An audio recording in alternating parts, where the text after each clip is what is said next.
कि हमारे प्रदेश में प्रतिदिन 8 करोड़ रुपए बिसलपुर से बजरी चोरी होती है। अरे अगर संविधान की शपथ लेने वाले मुख्यमंत्री और उनका कैबिनेट का साथी मंत्री अगर राजस्थान में बजरी माफिया हावी और भ्रष्टाचार की बात कहता है तो आपके मुंह पर, होठों के ऊपर सिल क्यों जाते हैं आपके होठ, ये बताने का कष्ट करें। मैं निवेदन करना चाहता हूं आप सबसे कि संविधान में यह लिखा हुआ है कि 5 साल में राजीव गांधी जी हमारे नेता अमर हो गए, उन्होंने 73वां और 74वां संशोधन किया था। आज भी वो संशोधन के तहत 5 साल में पंचायती राज और नगर निकाय के चुनाव होने चाहिए। खड़गे साहब, यहां पर 5 साल से कोई चुनाव नहीं हो रहे हैं। 6 साल हो गए नगर निकाय के चुनाव नहीं हो रहे हैं। मैं पूछना चाहता हूं कि आप संविधान के अनुच्छेद 243E और 243U के तहत 5 साल में नगर निकाय और संविधान के चुनाव होने अनिवार्य हैं, है कि नहीं है? हो रहे हैं क्या? 1 साल से प्रशासक लगा रखे हैं। मैं पूछना चाहता हूं, आप संविधान की बातें कर रहे हो कि आप रैली क्यों कर रहे हो?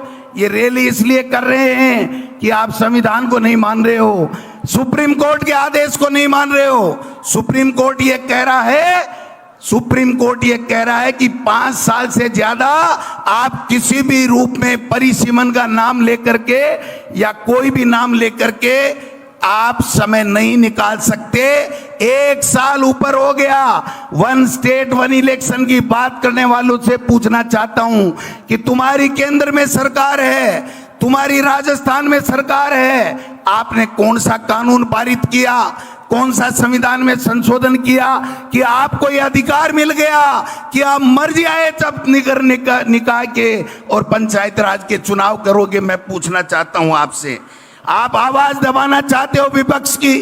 अगर टीकाराम जूली और गोविंद डोटासरा अगर कोटा में जा करके और किसान की आवाज उठाते हैं, लॉ एंड ऑर्डर की आवाज उठाते हैं, तो उन पे मुकदमा होता है।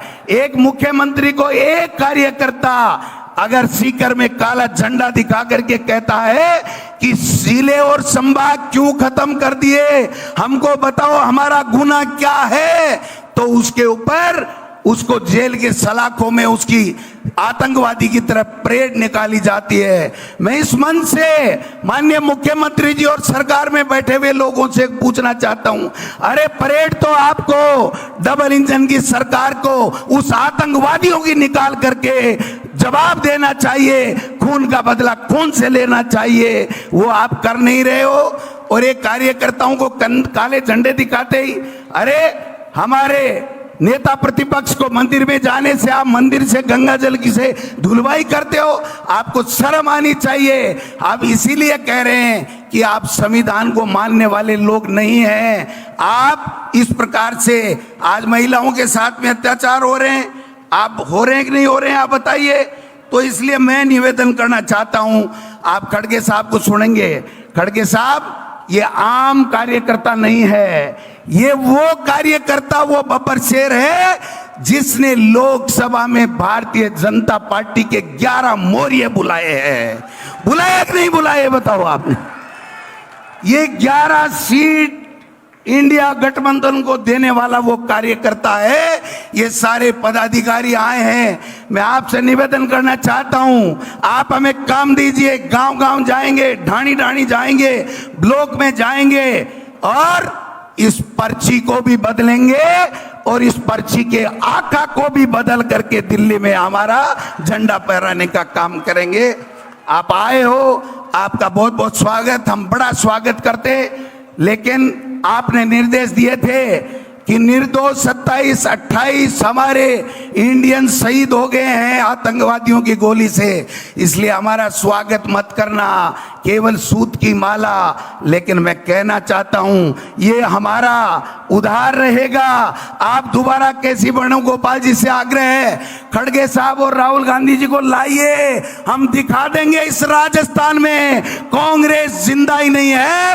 कांग्रेस इनको पछाड़ने में, भाजपा को उखाड़ने में का दम रखती है। आप सब लोग आए हो, आपका बहुत बहुत धन्यवाद। यहां तो एक ही चर्चा हो रही है खड़गे साहब, यहां तो एक ही चर्चा हो रही है।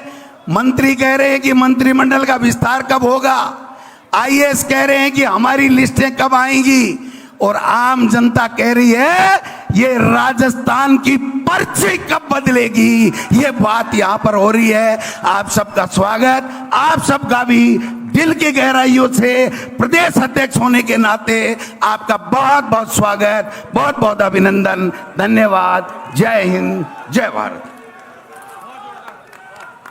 बहुत बहुत आभार आदरणीय अध्यक्ष जी।